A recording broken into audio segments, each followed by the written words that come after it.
আসসালামু আলাইকুম। আপনারা দেখতে পাচ্ছেন এই গাছটির নাম হচ্ছে ফটকা বা বনটাপাড়ি। আমরা গ্রাম্য ভাষায় অনেকে ফটকা বলেই চিনি।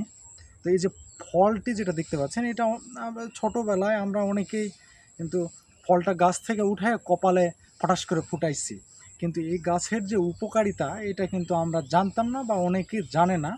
তো এই গাছের বিশেষ করে এই যে ফলটা, পাকা ফলটা আমি গাছ থেকে ছিঁড়ে নিয়েছি। এর ভিতরে একটা বীজ রয়েছে।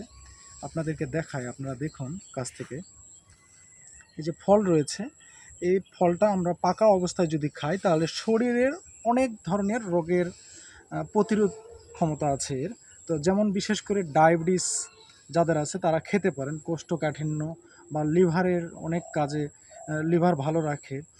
যাদের প্রস্রাবে ইনফেকশান আছে তারা নিয়মিত ৭ দিন যদি খেতে পারেন নিয়ম করে, তাহলে ইনফেকশান দূর হয়ে যাবে। চুলের যত্নে, ত্বকের যত্নে এটা বহু কার্যকরী। তো আরেকটা বিষয় সেটা হচ্ছে সতর্কীকরণ বার্তা, সেটা হচ্ছে যে এই যে আপনারা এই গাছের যে ফুলটা দেখতে পাচ্ছেন, এ ফুল থেকে শরীরকে দূরে রাখাটাই ভালো। এই ফুলটা হচ্ছে আমাদের শরীরের জন্য একটি ক্ষতিকারক একটি জিনিস। তো এই তো আপনারা দেখতে পাচ্ছেন। আপনারা চেষ্টা করবেন ইনশাল্লাহ, যেহেতু আমাদের বাসা বাড়ির আশেপাশে রাস্তাঘাটে বন জঙ্গলে এটি পাওয়া যায়।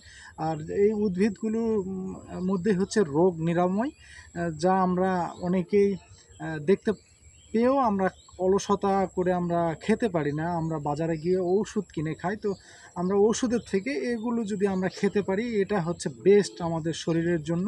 কোনো সাইড ইফেক্ট নেই। তো আমার ভিডিওটি এই পর্যন্তই। আসসালামু আলাইকুম।